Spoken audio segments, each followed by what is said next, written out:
I wanted people to be able to recognize and to have a certain feeling for what they were watching.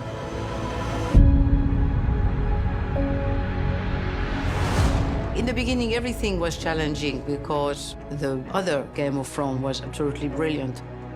They were the style guide line of the show. It was not a question of doing better.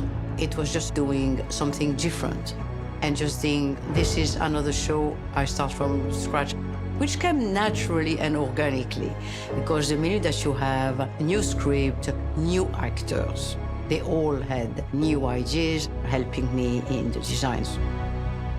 We work very closely alongside the armory, hair and makeup, and props.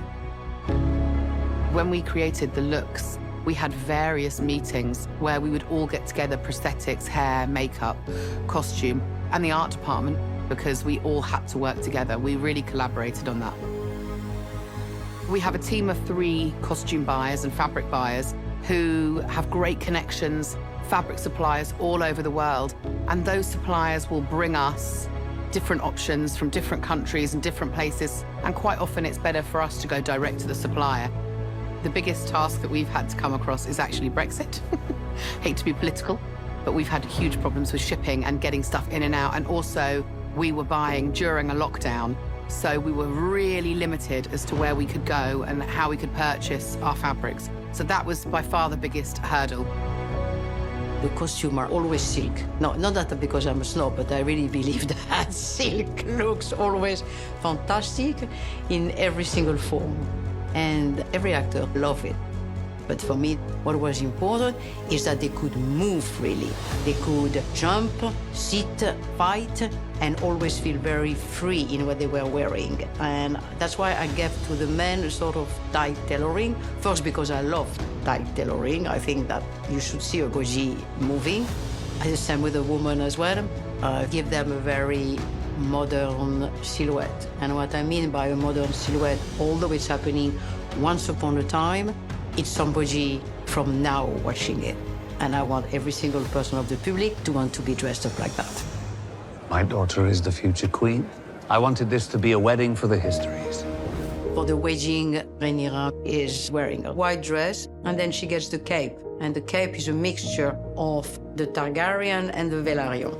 The 2 vigil, because it's the mix of the 2 families. The dress was made by Josh Bain, one of our cutters, and he had a team of 6 seamstresses working on that dress, plus the 3 embroiderers. It took around 5 weeks to make from start to finish. It was beautiful. Jenny's always going to make me look beautiful.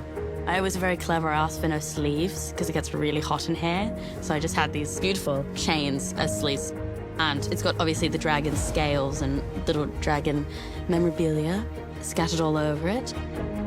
The biggest challenge for Rhaenyra and Millie in the wedding dress was that we shot it over an 8-day period, and it's a bright white dress, and it was incredibly difficult for the standby team to keep it clean when she ends up covered in blood and covered in dirt. I was so scared I was going to spill something on that dress. Oh my God. We made 2 wedding dresses, one for Millie and one for her stunt double, and so we really had to shoot it in order. It was incredibly time-consuming with all the embroidery, so we didn't have time to make more than 2. And it was incredibly upsetting to see a dress trashed, unable to be saved. It felt very bold being the only one in white in a sea full of dark colors. It was very fun. I enjoyed designing it. It has been a year of sheer happiness and creation with an incredible team, and everybody was so lovely and wonderful to work with.